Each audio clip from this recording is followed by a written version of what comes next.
इमरान साहब, आप हिकमत अमली बना रहे हैं इमरान खान साहब के खिलाफ, उनके लॉन्ग मार्च के खिलाफ। गिरफ्तारियां भी तहरीक इंसाफ के रहनुमाओं की FIA की तरफ से हो रही हैं, जो कि आपके मातहत है, मगर आप तो खुद खतरे में हैं। आप कह रहे हैं कि इन्होंने जालसाजी की आपके मुकदमे के खिलाफ, मगर वो बाकायदा तौर पर उनकी तरफ से कहा गया है कि ये 2017 का मामला है। एक सोसाइटी का इफ्तिताह आपने किया, जवाब में आपने 10 केनाल का प्लॉट रिश्वत में लिया।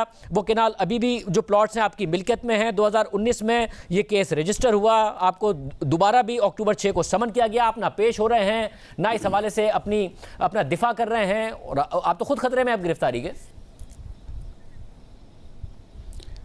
देखें, ये जहाँ तक मेरी लॉन्ग मार्च से मुतल्लिक़ हिकमत अमली का सवाल है, तो वो इंशाअल्लाह ताला वो बन गई है।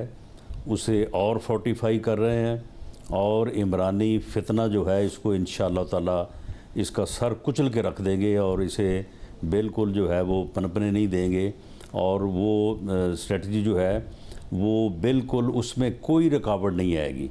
रही बात ये एंटी करप्शन वाली, तो ये ड्रामा कर रहे हैं। आप मुझे बताएं कि जो इन्होंने वारंट हासिल किया है उस पर मेरा एड्रेस तो है फैसलाबाद का, तो मैं तो 2 दिन फैसलाबाद रह के आया हूँ अपने हलके में। मैंने वहाँ जो है वो ओपन बैठा रहा हूँ, लोगों से मिलता रहा हूँ। तो ये इधर इस्लामाबाद में क्या ढूंढते फिर रहे हैं? वहाँ पे इनकी हुकूमत भी है। अगर इन्होंने अरेस्ट करना था तो वो आ जाते वहाँ पे फैसलाबाद में।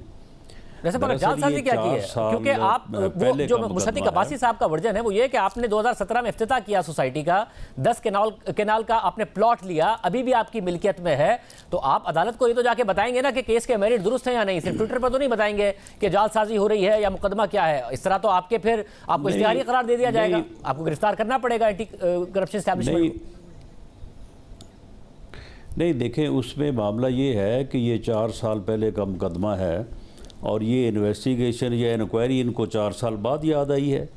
इसमें सारा कुछ हो के जो है वो ये मुकम्मल हो चुका है, और इसमें कोई मेरा दूर दूर तक भी है जो है वो इस मामले से कोई तल्लुक़ नहीं। रही बात ये कि किसी हाउसिंग सोसाइटी में प्लॉट ख़रीदना तो कोई जुर्म नहीं है, और ये यहाँ तक इस इल्ज़ाम का तल्लुक़ है जी हमने जो है वो उसमें कोई फ़ीस कम अदा की है, तो फ़ीस इन जो है वो अहमकों को ये नहीं मालूम कि फ़ीस जो है वो जिस आदमी ने रजिस्ट्री करवानी होती है हाउसिंग सोसाइटी उसने अदा करनी होती है, वो ख़रीदार ने अदा नहीं करनी होती। तो उसमें कोई मामला है नहीं। अगर होता तो ये 4 साल में किसी न किसी तरह पे, मैं तो उस वक्त अक्टूबर 2019 में था भी जेल में इनके एक जाली और बेबुनियाद मुकदमे में। तो ये सिर्फ़ और सिर्फ एक ड्रामा इन्होंने जो है वो किया है, और इसमें इन्होंने हक़ाइक़ को छुपा के, रिकॉर्ड को टेम्पर करके, अदालत को मिसलीड करके इन्होंने वारंट हासिल किया है। वो हम अदालत से बिल्कुल रजू करेंगे।